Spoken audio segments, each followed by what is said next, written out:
Hey, Dan, who's on deck? Who we talk about next? Kentucky, Georgia.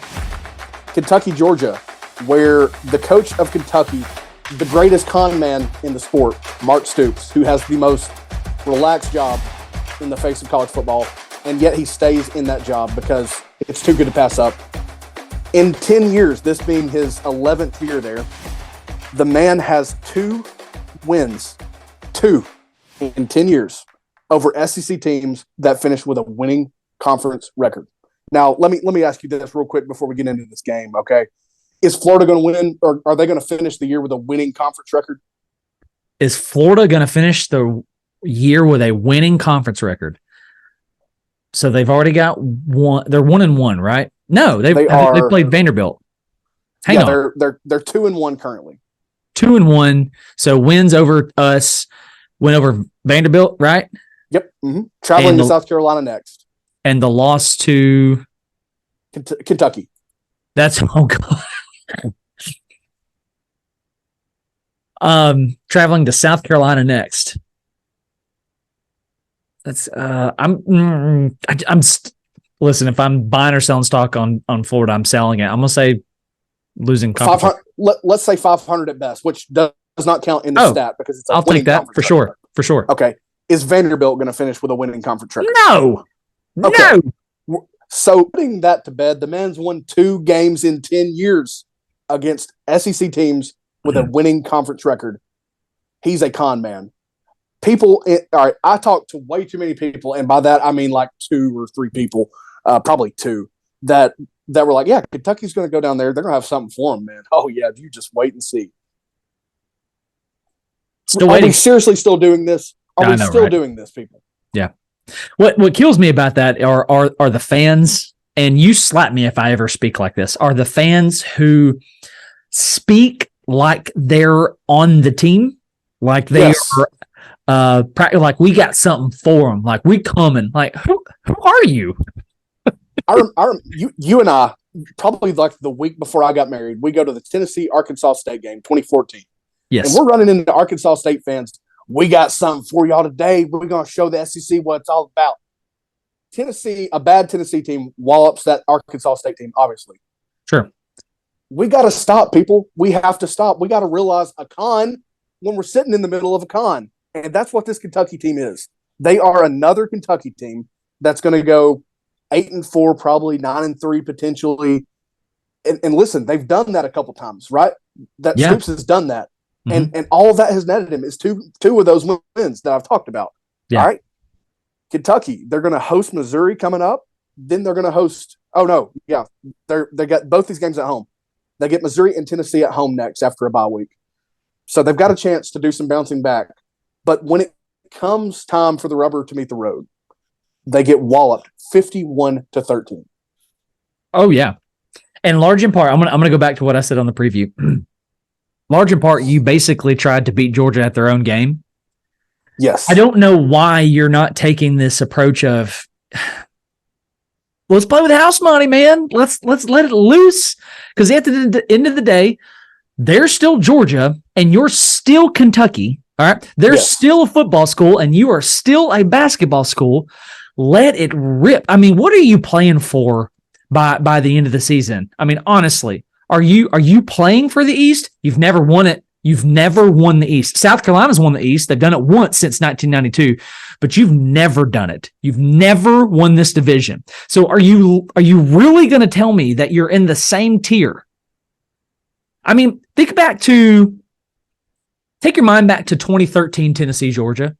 We had no business competing with those guys, but we took them into overtime because we played with house money, because they had a lot to lose, right? They had everything to lose, and we had nothing to lose, and we just let it rip. And Kentucky's over here almost like with their nose up, saying, "Yes, we're Kentucky, right? We belong. You've done nothing to prove that you belong." And I'm not sitting here saying that Tennessee has, because 2022 in the last 2 decades. That's really all we've done. Yeah, 15 years before that. Yeah, absolutely. So I don't let the listeners hear that I'm saying that you're not on the same level as Tennessee. I'm saying that you're not in the same level as Georgia, and you need to stop acting like it. And this has really nothing to do with your fan bases. You told me, as players and as a culture and as a coaching staff, come Saturday night, how you thought about yourself in light of your opponent being Georgia, and you thought you were going to beat them at their own game, and that you also were playing for a lot to lose, and it showed. It showed to a 51-13 beatdown. Yeah, and I can't get past this enough. You don't do anything to get the ball to your playmaking wide receivers, which I'm saying for the fourth or fifth time here, are among the best group of receivers that you've ever had. When, again, you've had one or two before. You've got three guys now that ain't bad, and two that are pretty dang dynamic. Yes. And all you want to do is you want to try traditional drop backs. You want to try play action drop backs. When you run the ball, you're just going to run it off tackle left or right, or you're going to try to find yards up the middle. You don't do anything in the quick game to get the ball to your dynamic receivers. You don't do anything in the trick game variety. I don't know that Kentucky under Mark Stoops has ever run a trick play. I'm just being real with you. Again, I think you're correct. They think they're going to line up and play the game of whoever their opponent is. Exhibit 579C coming up later this year when they host Alabama, and they're probably going to sit there and try to play Alabama's game.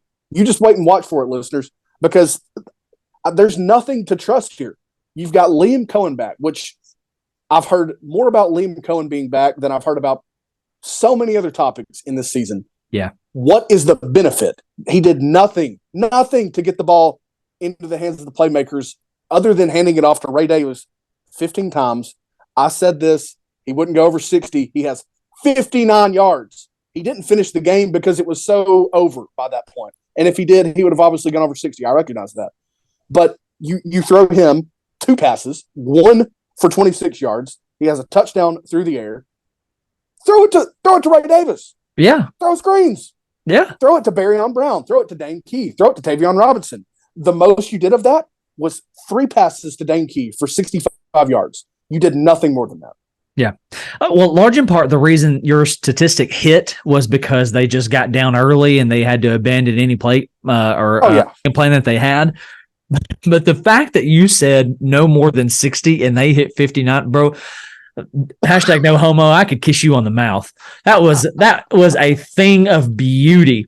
I want to go back to the clip that I posted on the TikTok account of you making that claim, making that statement. We had a comment on that thing that said, basically, that won't happen because Davis is the best running back in the conference and Georgia's defensive line is terrible. So this guy says, listen, the world probably knows now that you and I of Pandemonium Reigns loathe them, but that is a stupid take. That is a stupid take. Yeah. All right, let's look at this through the light of Georgia real quick because we could sit on Kentucky all day. They're just boneheaded decision making. I mean, you might listen. Fire Stoops. Go hire Mario Cristobal. You'll be a perfect marriage.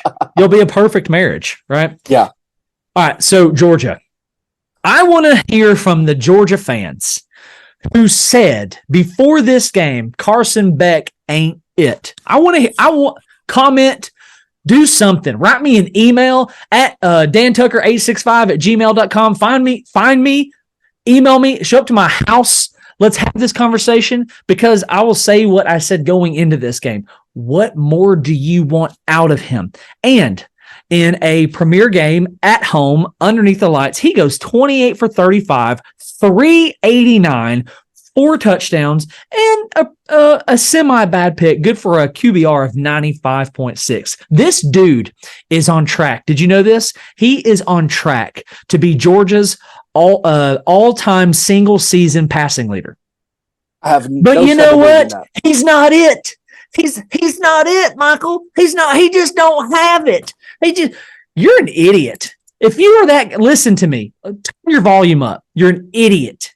You're an idiot. That is the dumbest take I've ever heard. What more do you want out of this guy? And I'm not. Listen, we've beat up on Kentucky. I'll say this about them: they're respectable. Okay. You know can't what? take them lightly. You can't take them lightly. When it comes to Tennessee, Kentucky, I'm not saying that we're the Super Bowl, but they are always going to come out, hair on fire. Well, I guess aside from last year, we're going to get their best. You know what? Yeah.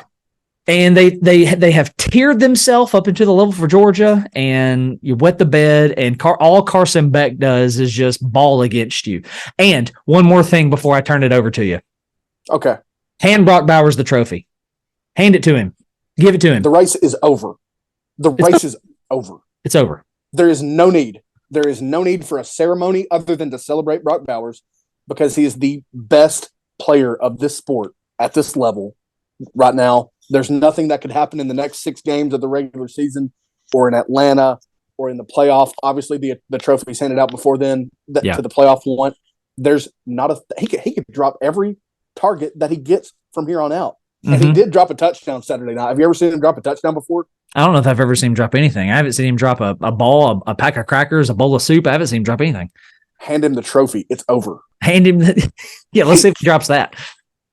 He single-handedly beat Auburn in a game that okay, here's the thing for Georgia. Is Auburn now the last mess-around type game that they have? And listen, they messed around against UAB a little bit. They were slow starting against Ball State.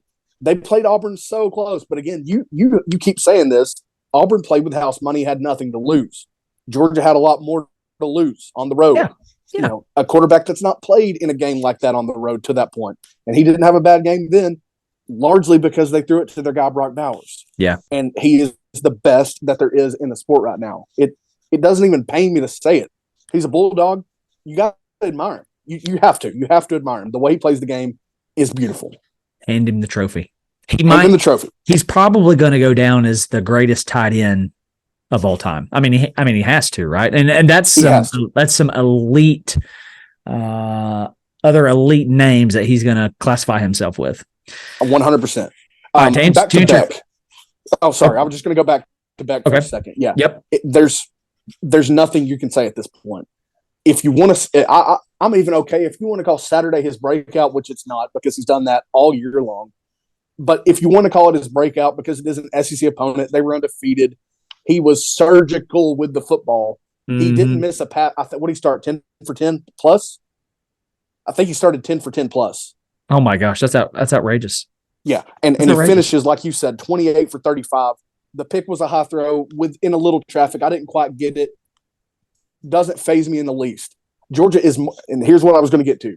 Georgia is more dangerous in 2023 than they were in 21 and 22. Okay, we're gonna have to talk about this before we do. Let me just throw out this stat. He almost had as many touchdown tosses as he did incompletions. He's 3 touchdowns shy of to matching the incompletions, but more dangerous. Yes, they're more dangerous than they were because you always had the risk, and you even saw it a little bit. Not that he was bad, but you saw it a little bit in their first half and maybe the third quarter against Ohio State. You saw it against Missouri a little bit last year. If you don't get, Stetson Bennett having his A game, or if he's missing throws high, or if he's just not seeing things develop, you had a chance to potentially outscore them, which has been very hard to do with the defenses that they've had. Mm. Now you're going to have a shootout with them, and you're going to have to hope that your offense can function. Look, they're not sacking the quarterback. They're not getting tackles for loss like they have been. Their defensive or their run defense, is that what the Kentucky fan said? Their run defense, is that what they called it? Is not terrible. It may not be what it was when they had Jordan Davis, the entire state of Georgia, being his girth, clogging up the middle. They may not be that. I think they're what they've been in the back end. I think their corners can be gotten here and there. You're not going to do it consistently. Yeah. But now they have this luxury, which was already there, of if they want to get into a shootout, they score 51 on Kentucky. They were when the moment came against Auburn, they go right down the field, largely because Brock Bowers, sure, but the balance of Beck, just if you haven't seen it, listener, go look at their receiving numbers. Look at the number of people that he spread the ball around to. Yeah, and they obviously don't have the running back stable that they've had, partially due to injury. Dejan Edwards is that dude. Kendall Milton, still a wrecking ball. If you need short yardage, or if we're going to run a draw, it's 3rd and 15. he may run over a few guys on his way to getting that. Yeah. Or Carson Beck may just drop it in the bucket and pick up that yardage. Yeah. Yeah. I want to say one last thing before we shut this thing down. And it's how undisciplined Kentucky was as well. And how impactful those early penalties were and how stupid some of them were for a coach who's been there a decade. Yep. Right. Now, I'm not saying he doesn't have control of the locker room or anything like that, but my goodness, I think because of that, and your final score, I'm going to say, hot take, Kentucky got exposed. Exposed. That's what this should be. I mean, some of those penalties that you're talking about, bordering on dirty, something you don't want to be, something that'll get you into places in games that you don't want, where you may have hands thrown, you may have retaliation, you name it. Dirty, bordering on dirty. The one where I think it was Deion Walker dives on I'm going to say it was Georgia center Cedric Van Pran. I think he dives on him at the end of a play. You got to come on, guys. Stupid. That's the stuff we should be throwing guys out of games for, not incidental targetings and things like that. But the officials are so crappy at their jobs, they wouldn't know a brick if it hit them in the face. You know what I mean? I agree with you. They got exposed. I think there's now a recipe and a formula that you need to attack Kentucky with. I think that their offense can be held in check all day if they're going to try to play their pro-style game, and they still don't have the dudes. They still don't have the offensive line that they need to do things like that. Mm-hmm. It's now been 2 years since they had any semblance of an offensive line to do that. Will Levis's first year up there, Liam Cohen's first stint in Kentucky. And I'll say what I've said all along. They still don't have Wan'Dale Robinson. He's not walking back through that door. I think he was the magic pill for that offense at that time. It wasn't Will Levis. It wasn't Liam Cohen as much as it was Wan'Dale Robinson. And he's not coming back through that door. I'm going to go ahead and claim it. Kentucky and Devin Leary will not be drafted high simply because he doesn't look the part. If he was 6'4", 230, he would. Doesn't matter his decision-making. Doesn't matter his abilities. He's 6'4", 230, and he can slang it. All right. Nonetheless, we're done beating up on Kentucky. You picked Georgia 27-9. Now, just recapping this real quick. You were so off on the final score, but in principle, you nailed it, bro. Yeah. And listen, now Georgia gives us something else to take into consideration, that the levels that their offense can reach against, teams of Kentucky, Auburn, their stature, you name it. That was their breakout game. They have been fooling around, sometimes offensively, sometimes defensively. They didn't fool around for 1 minute of the 60 on Saturday night. Yes. Not that I think that Georgia was just out there flexing their muscles, because I do think they exposed Kentucky a little bit, but I do think Georgia showed a little bit more of what they're capable of and who they are capable of being. Yeah. We both whiffed on our final score. You nailed the principle of it. They did more than cover that 14.5 to the tune of 51-13. The Dawgs.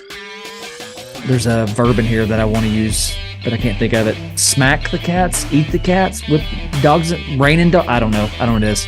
Nonetheless, Dogs over Cats, big.